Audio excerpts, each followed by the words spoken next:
삶이 헛되다는 생각이 불현듯 찾아올 때가 있다. 아무리 노력해도 채워지지 않는 공허함이 밀려오고 마치 모든 것이 부질없이 느껴질 때 우리는 어디로 가야 할지 모른다. 아침에 눈을 뜨면 또다시 반복되는 하루가 기다리고 저녁이 되면 무엇을 했는지도 기억나지 않는 채 잠자리에 든다. 강물은 조용히 흘러가며 언제나 목표 지점을 향해 흐르는데 어디서 와서 어디로 가는지 모르지만 쉬지 않고 흘러간다. 우리도 그렇게 살아가며 때로는 빠르게 흐르고 때로는 느리게 흐르지만 결코 멈추지 않는다. 그런데 왜 이렇게 살아가는 것이 무겁고 고통스럽고 힘든 것일까요? 옛날 어느 나라의 왕이 살았는데 왕은 모든 것을 가졌지만 행복하지 않았고 밤마다 깊은 근심의 잠을 이루지 못했다. 궁궐의 화려함도 창고에 가득한 보물도 신하들의 충성도 그의 마음을 채우지 못했다. 어느 날 왕은 현명한 신하를 불러 어떻게 하면 행복해질 수 있겠냐고 물었는데 신하는 세상에서 가장 행복한 사람을 찾아 그의 속옷을 얻어 입으시면 된다고 대답했다. 왕은 신하들을 보내 세상에서 가장 행복한 사람을 찾아오라 명했다. 신하들이 온 나라를 다니며 행복한 사람을 찾았지만 진정으로 행복한 사람을 찾기 어려웠다. 부자는 더 많은 돈을 원했고 권력자는 더 큰 권력을 원했으며 건강한 사람도 무언가 부족함을 느꼈다. 마침내 한 초가집에서 행복한 사람을 찾았는데 가난했지만 늘 노래를 부르며 웃는 사람이었다. 신하들이 그 사람의 속옷을 가져오려 했지만 그 사람은 속옷을 입을 만큼의 돈도 없었다. 진정한 행복은 소유에 있지 않고 마음에 있었던 것이다. 살아가는데 가장 필요한 것이 무엇일까? 돈, 의지, 끈기, 노력, 꿈, 용기 같은 것들이 필요하다고 사람들은 말하지만 사실 살아가는데 가장 필요한 것은 그냥 살아가는 힘이다. 하지만 살아가는데 가장 필요한 것은 그냥 살아가는 힘인데 그냥 살아가는 힘이 무엇인지 우리는 잘 모른다.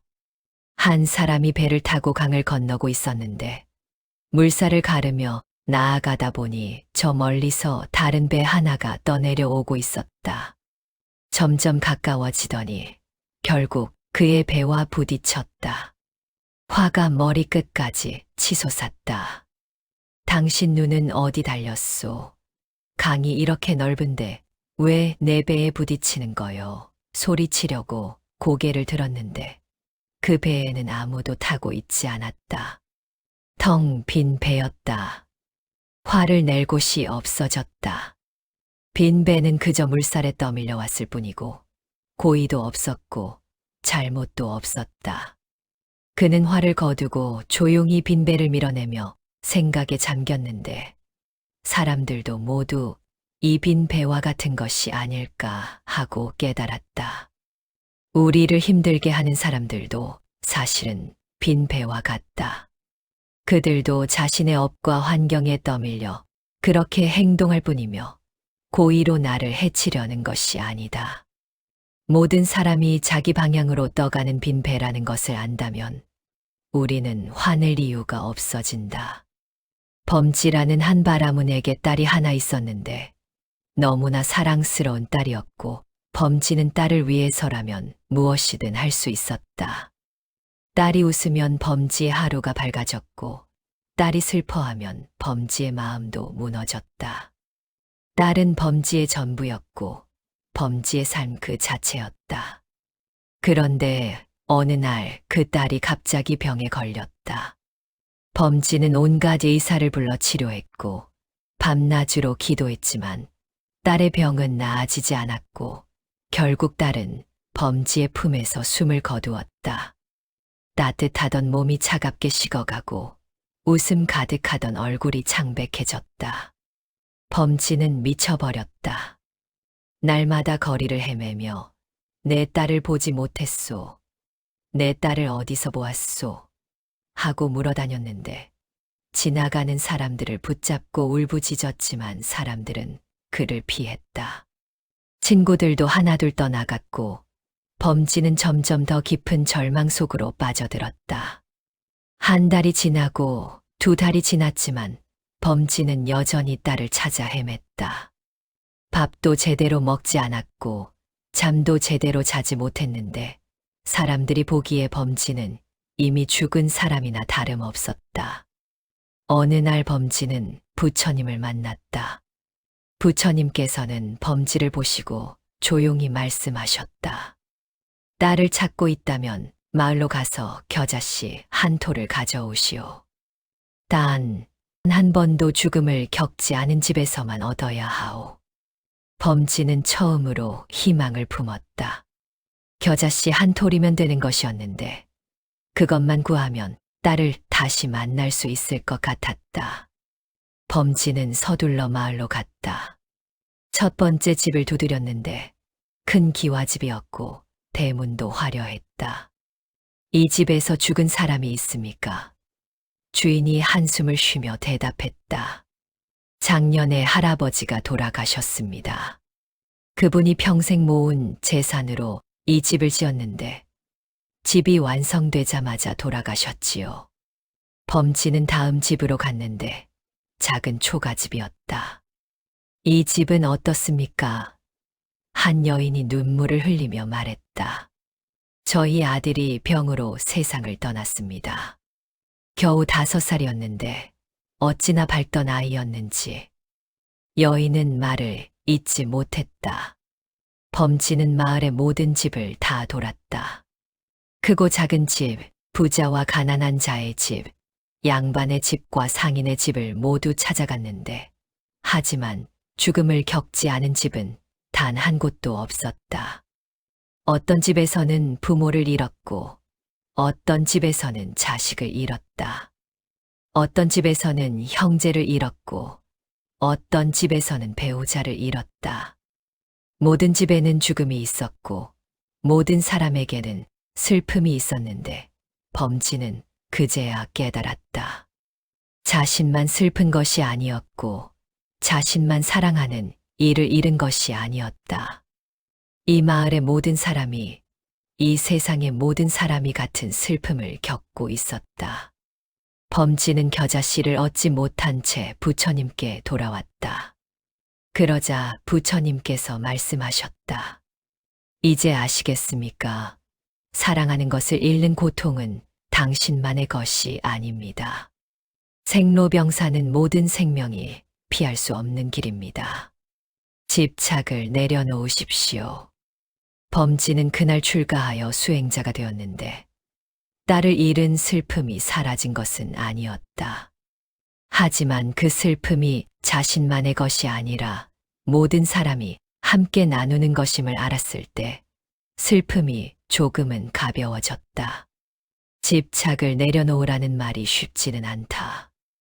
우리가 사랑하는 것들, 우리가 원하는 것들, 우리가 이루고 싶은 것들을 어떻게 내려놓을 수 있겠는가? 하지만 내려놓지 않으면 그것이 우리를 괴롭힌다. 가을 낙엽이 나무에서 떨어진다. 나무는 낙엽을 붙잡으려 하지 않고 낙엽도 나무를 원망하지 않는데 그저 때가 되면 떨어지고 떨어진 낙엽은 땅으로 돌아가 새로운 생명의 걸음이 된다. 우리의 집착도 그렇게 자연스럽게 내려놓을 수 있다면 얼마나 좋을까. 고려 말 무학대사라는 고승이 있었다. 어느 날 무학대사가 산길을 가는데 갑자기 호랑이가 나타났는데 눈이 마주치는 순간 무학대사의 온몸에 소름이 돋았다. 호랑이의 으르렁거리는 소리가 뼈 속까지 울렸다. 무학대사는 놀라 도망쳤는데 평생 수행한 도인이었지만 그 순간만큼은 평범한 사람처럼 두려웠다. 숨이 차고 다리가 후들거렸지만 멈출 수 없었다. 뒤에서 호랑이가 쫓아왔고 발소리가 점점 가까워졌다. 정신없이 달리다 보니 낭떠러지 끝에 다다랐다. 더 이상 갈 곳이 없었는데 뒤에는 호랑이가 있고 앞에는 까마득한 낭떠러지였다. 무학대사는 살기 위해 낭떠러지 아래로 몸을 내려 간신히 덩굴을 붙잡았다. 위를 보니 호랑이가 으르렁거리며 내려다보고 있었고 아래를 보니 까마득한 낭떠러지였다. 떨어지면 즉사였는데 그때 붙잡은 덩굴 위에서 쥐 2마리가 덩굴을 갉아먹고 있었다. 흰 쥐와 검은 쥐, 밤과 낮을 상징하는 듯했는데 시간이 흐를수록 덩굴은 점점 가늘어졌다. 죽음이 눈앞이었다. 위에서 떨어질 수도 있고 아래로 떨어질 수도 있었는데 언제 죽을지 모르는 상황에서 무학대사는 공포에 사로잡혔다.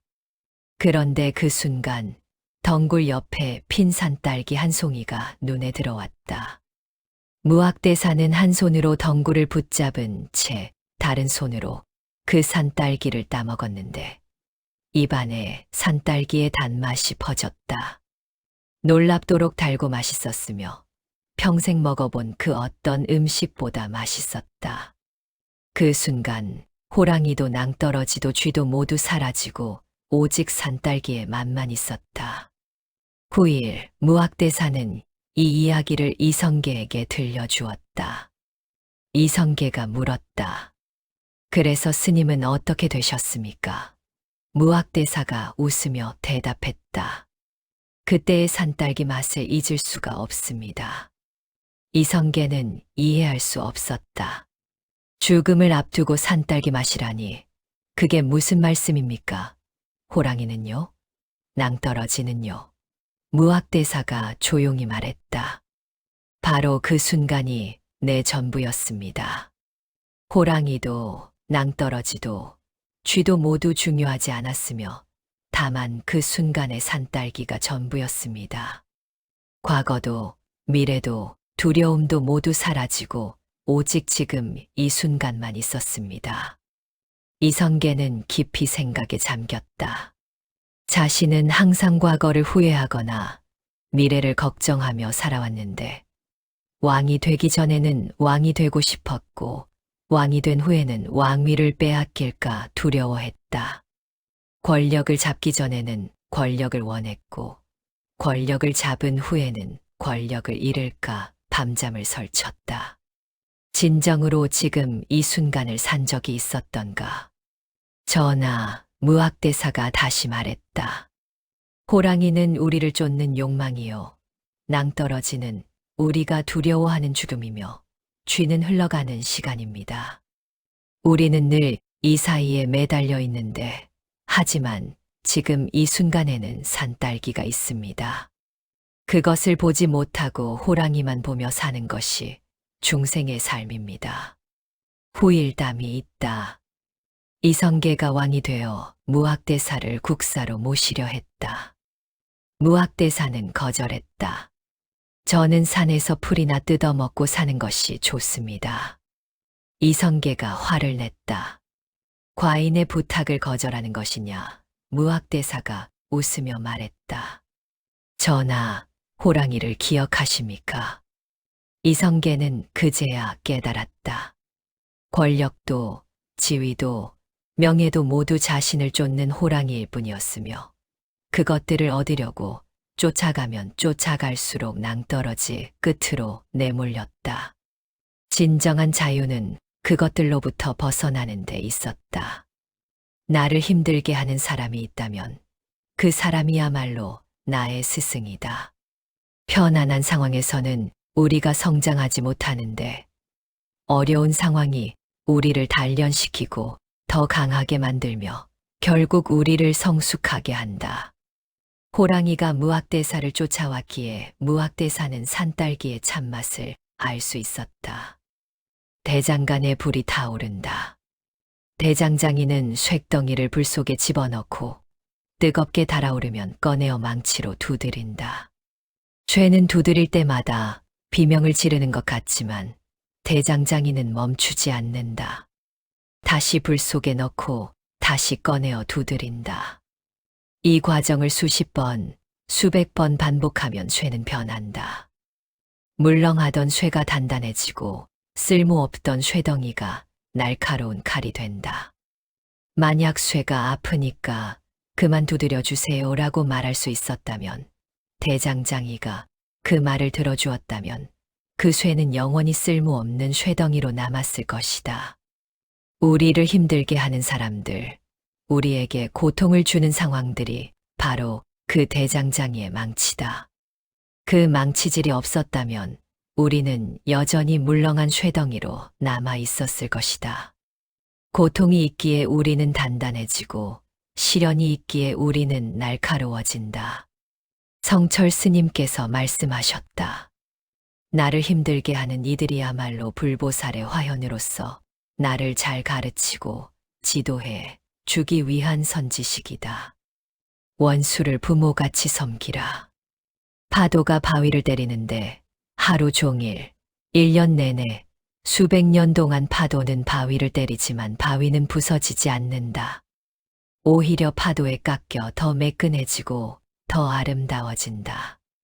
거친 모서리는 사라지고 부드러운 곡선이 드러나는데, 바위가 파도를 원망했다면 그 아름다움은 없었을 것이며, 고통을 받아들일 때 비로소 아름다움이 탄생한다.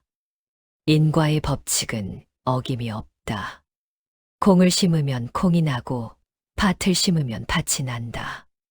이것은 부처님의 가르침이 아니라 자연의 법칙이다. 누구도 피할 수 없고 부처님도 바꿀 수 없는 법칙이다. 좋은 일을 하면 좋은 결과가 오고 나쁜 일을 하면 나쁜 결과가 온다. 단지 그 결과가 언제 올지 모를 뿐이다. 오늘 올 수도 있고 내일 올 수도 있고 10년 후에 올 수도 있고 다음 생에 올 수도 있다. 농부가 씨앗을 뿌리는데 땅에 구멍을 파고 씨앗을 넣고 흙으로 덮는다. 씨앗은 보이지 않게 되지만 농부는 걱정하지 않는데, 씨앗이 사라진 것이 아니라 땅 속에서 싹을 틀 준비를 하고 있으며 때가 되면 반드시 싹이 나온다는 것을 알기 때문이다. 때가 되면 싹이 나고 줄기가 자라고 꽃이 피고 열매를 맺는데, 이 모든 과정이 처음 뿌린 씨앗 안에 이미 담겨 있었다. 우리가 하는 선한 일도 그렇다. 당장 결과가 보이지 않는다고 실망하지 말라. 인과의 통장에는 먼지 한 알의 업과도 사라지지 않고 차곡차곡 쌓인다. 어떤 사람의 성과가 없다고 초조해하지 말라. 지금은 땅 속에서 뿌리를 내리고 있는 중이다. 물속에 무거운 돌을 떠오르게 하려면 스스로 힘을 쓰거나 기계의 힘을 빌려야 한다.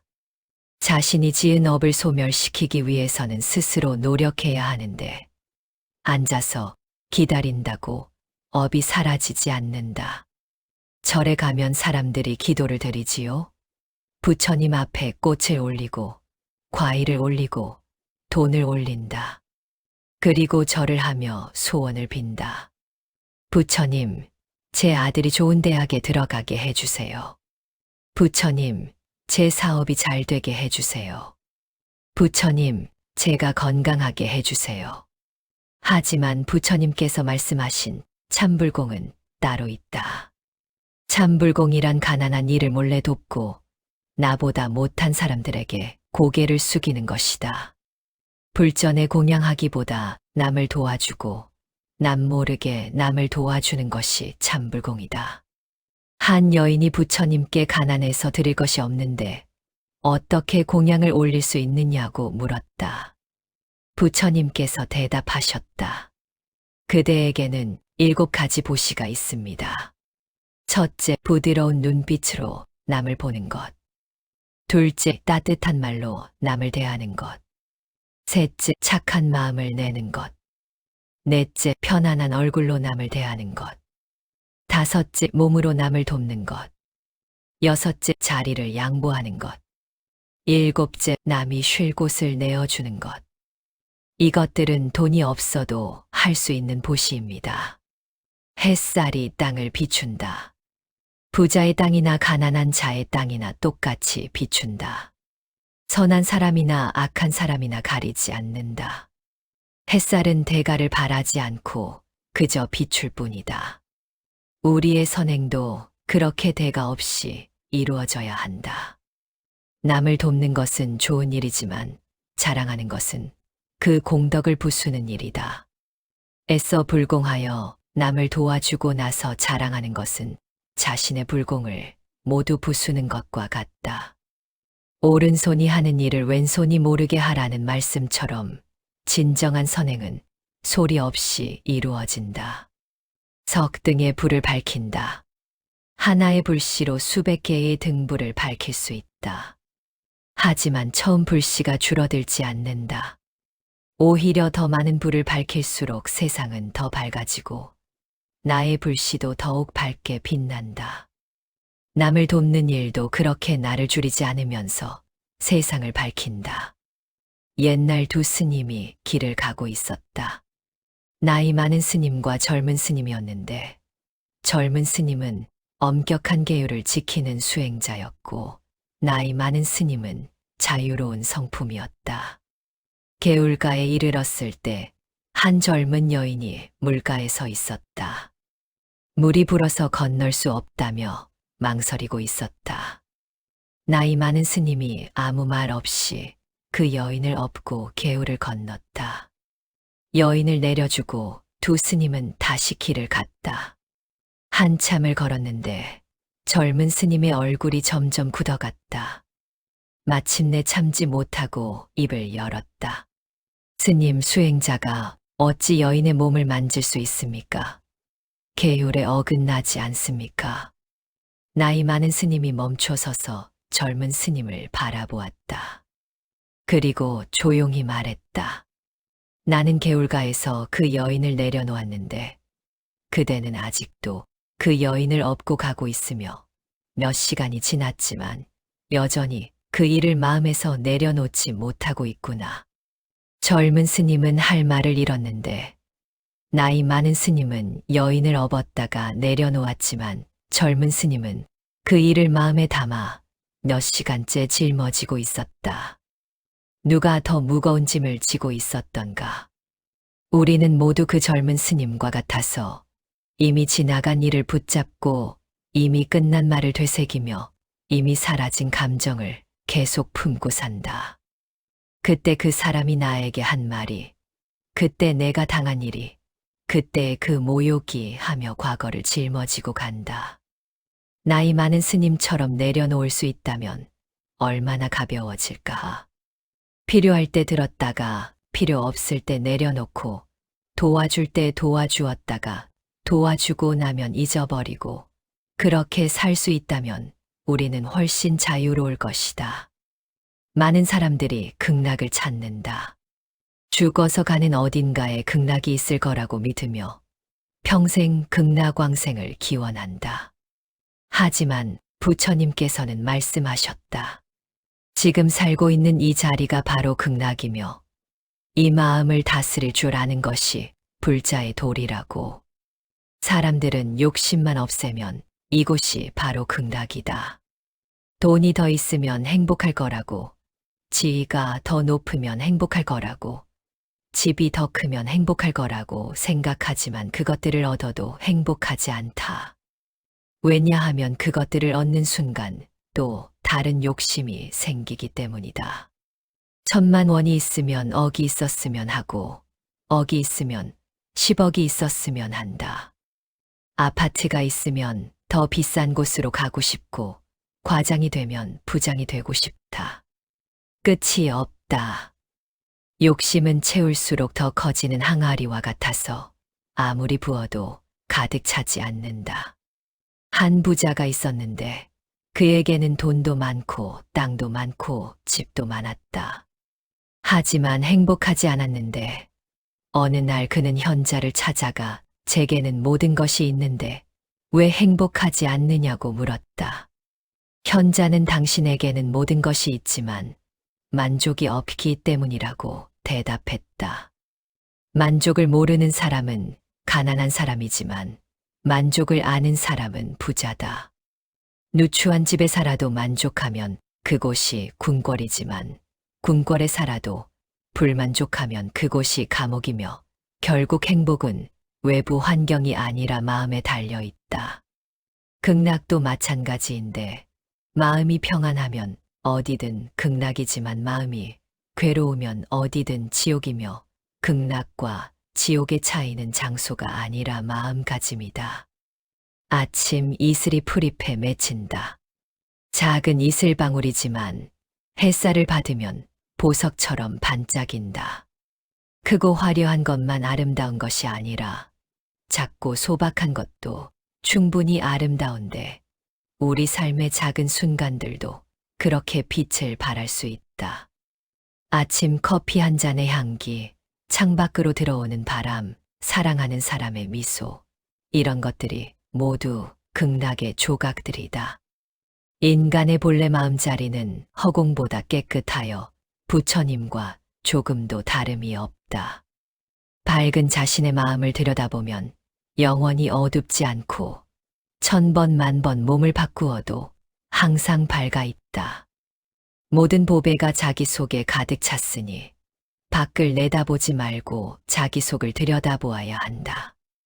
만약 자기 밖에서 진리를 구한다면 이는 바다 밖에서 물을 구하는 것과 같다. 자신은 큰 바다와 같고 물질은 거품과 같으니 참나를 찾기 위해서는 바다를 보아야 한다. 손가락으로 달을 가리키면 달을 보아야 하는데 사람들은 손가락만 보고 달을 보지 못한다. 경전도 손가락이고 스님의 말씀도 손가락이고 부처님의 가르침도 손가락인데 중요한 것은 손가락이 아니라 그것이 가리키는 달이다.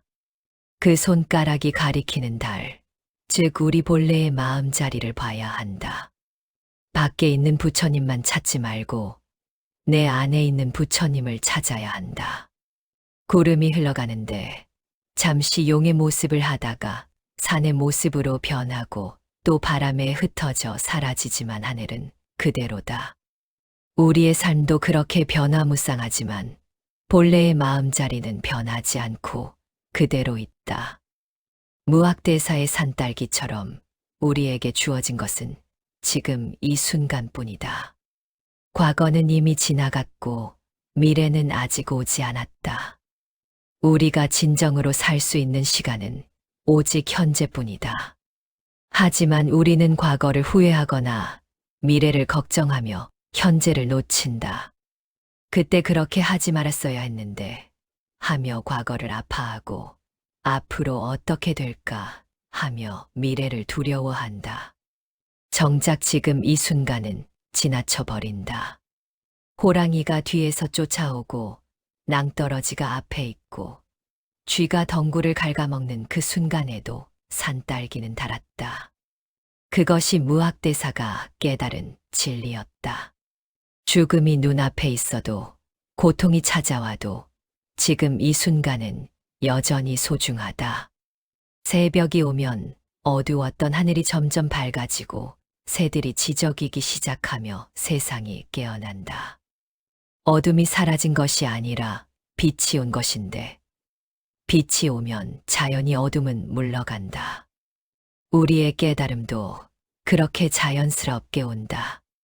행복은 받거나 주는 것이 아니라 짓는 것이다. 우리가 행복하지 못한 것은 행복이 없어서가 아니라 행복을 짓지 않았기 때문이다. 남을 돕고 욕심을 내려놓고 감사하며 살면 행복은 저절로 지어진다.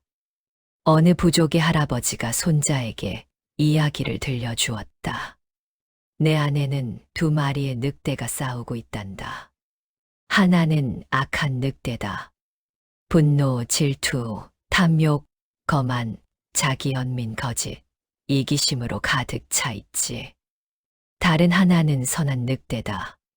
기쁨, 평화, 사랑, 희망, 겸손, 친절, 공감, 진실로 가득 차 있어. 이 2 늑대는 매일 내 안에서 싸운단다. 손자가 잠시 생각하더니 물었다. 할아버지, 어느 늑대가 이기나요? 할아버지가 조용히 대답했는데 내가 먹이를 주는 늑대가 이기며 우리가 무엇을 선택하느냐에 따라 삶이 달라진다고 말했다. 우리 안에도 두 마리 늑대가 있는데 매일 매 순간 우리는 어떤 늑대에게 먹이를 줄 것인지 선택하며 그 선택이 우리를 만든다. 화를 선택할 것인가, 용서를 선택할 것인가, 원망을 선택할 것인가, 감사를 선택할 것인가, 욕심을 선택할 것인가, 나눔을 선택할 것인가를 매 순간 결정한다. 원망을 선택할 것인가, 감사를 선택할 것인가, 욕심을 선택할 것인가, 나눔을 선택할 것인가.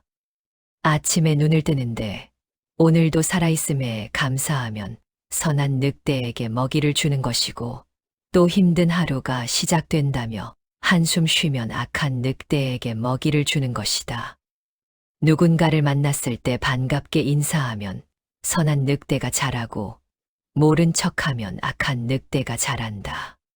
작은 선택들이 쌓여서 우리 삶을 만드는데 하루에 10번, 100번 우리는 선택한다. 그 선택들이 모여서 일주일이 되고, 한 달이 되고, 1년이 되고, 결국 우리 인생이 된다. 지금 이 순간 어떤 늑대에게 먹이를 주고 있는가? 성철 스님께서 말씀하시길, 사람에게 인과가 있을 뿐이지 결정적인 운명은 없으며 모든 결과는 노력에 달려 있으니 결과를 걱정할 것이 아니라 힘써 노력하면 좋은 결과는 자연히 따라온다고 하셨다. 선한 늑대를 키우는 것이 노력이고 악한 늑대를 굶기는 것이 수행이다. 때로는 악한 늑대가 너무 배고파서 울부짖는다. 저 사람이 미워, 저것이 갖고 싶어, 복수하고 싶어 하며 소리를 지른다. 하지만 먹이를 주지 않으면 점점 약해진다. 반대로 선한 늑대는 조용해서 시끄럽게 요구하지 않고 조용히 우리 곁에 있다. 그래서 우리는 종종 선한 늑대를 잊어버린다. 하지만 매일 조금씩 먹이를 주면 선한 늑대는 점점 강해지고 어느새 악한 늑대보다 훨씬 커진다. 이야기의 처음으로 돌아가자. 왕이 병들어 누워 있었고 의원은 행복한 사람의 속옷을 입어야 나을 것이라 했다. 신하들은 온 나라를 뒤졌지만 진정으로 행복한 사람을 찾을 수 없었다. 부자는 돈을 잃을까 두려워했고 권력자는 권력을 빼앗길까 걱정했다. 건강한 사람은 병들까 두려워했고 가족이 있는 사람은 가족을 잃을까 불안해했다. 모든 사람에게는 각자의 근심이 있었고 진정으로 행복한 사람은 없었다. 마침내 들판에서 콧노래를 부르는 농부를 만났다. 가진 것은 없었지만 그의 얼굴에는 평화가 있었다. 당신은 행복합니까? 농부가 웃으며 대답했다. 네, 저는 행복합니다. 그렇다면 당신의 속옷을 주시오. 하지만 그 농부에게는 속옷이 없었다. 행복은 무언가를 가져서 오는 것이 아니었다. 속옷을 입는다고 행복해지는 것이 아니라 이미 행복한 사람은 속옷이 필요 없었다. 당신은 무엇을 찾고 있는가? 돈인가? 지위인가? 명예인가? 건강인가?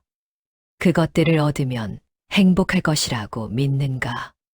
하지만 진정으로 행복한 농부에게는 속옷조차 없었다. 들판의 선 나무는 봄에는 꽃을 피우고 여름에는 그늘을 만들고 가을에는 열매를 맺고 겨울에는 알몸으로 추위를 견딘다. 나무는 불평하지 않고 원망하지 않으며 그저 제자리에서 계절을 맞이한다. 우리도 그렇게 살 수 있다.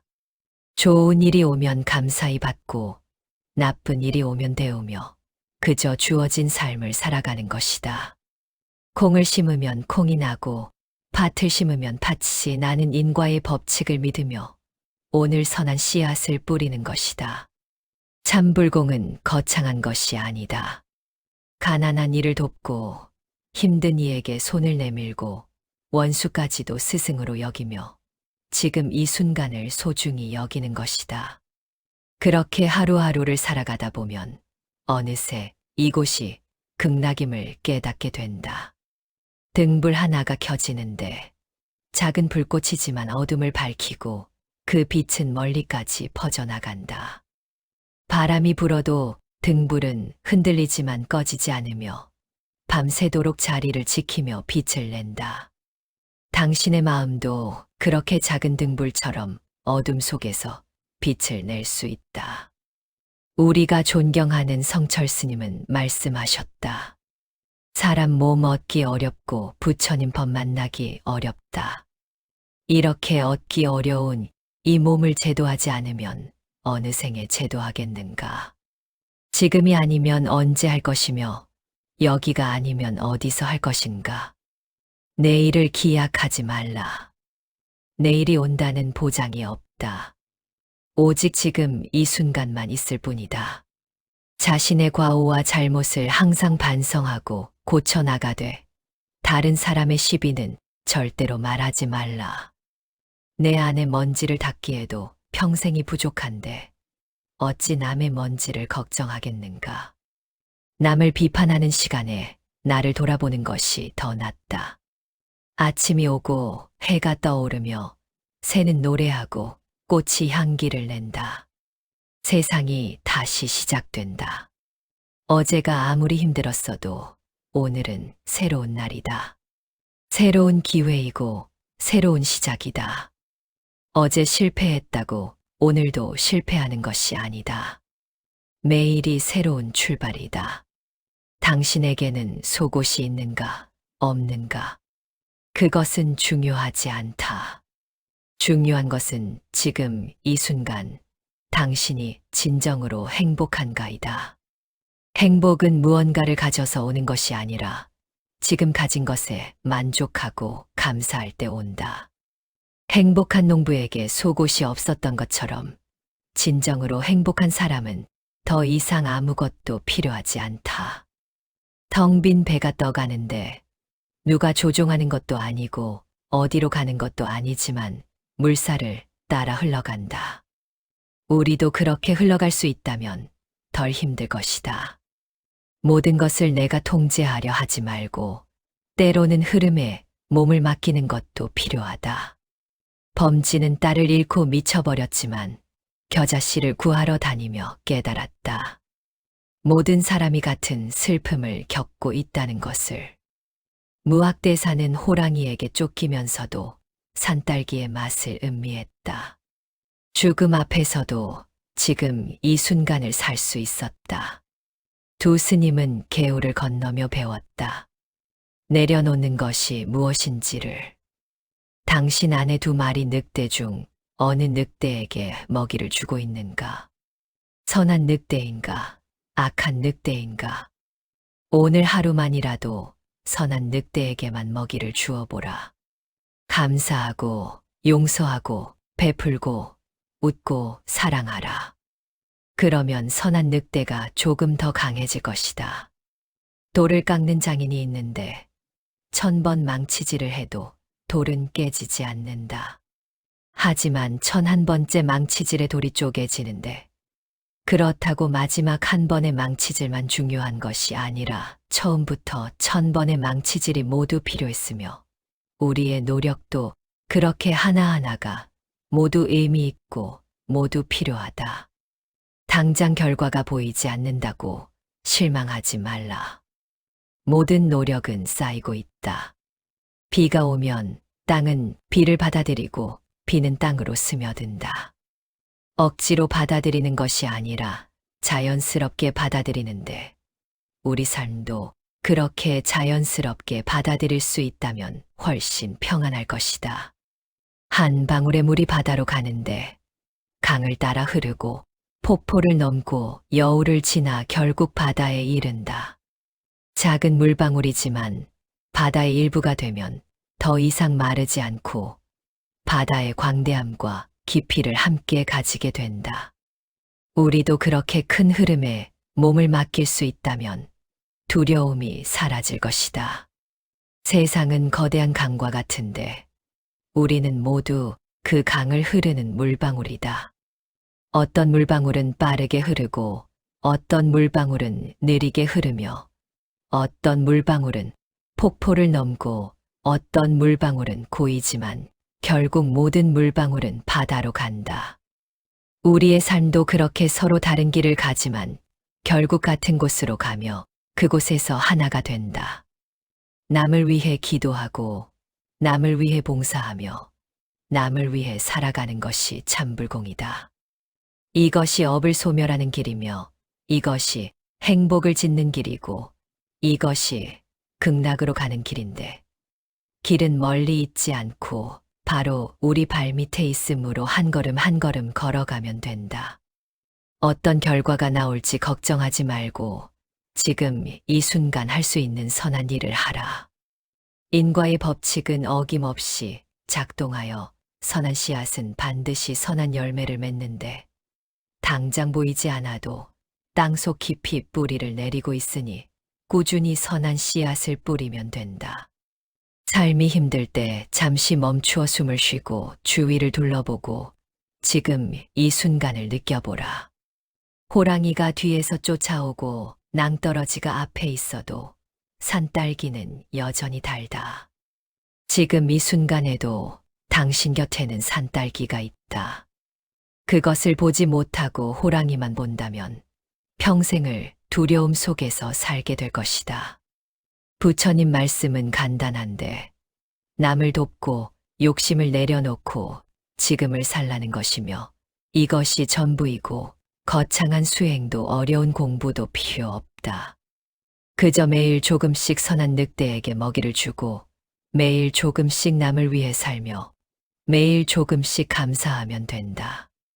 당신의 삶이 힘들다면 당신은 혼자가 아닌데 범지가 마을을 돌며 알게 된 것처럼 모든 사람이 각자의 짐을 지고 산다. 하지만 그 짐을 나누면 가벼워지는데 당신의 고통을 나누고 남의 고통을 함께 나눌 때 우리는 모두 조금씩 가벼워진다.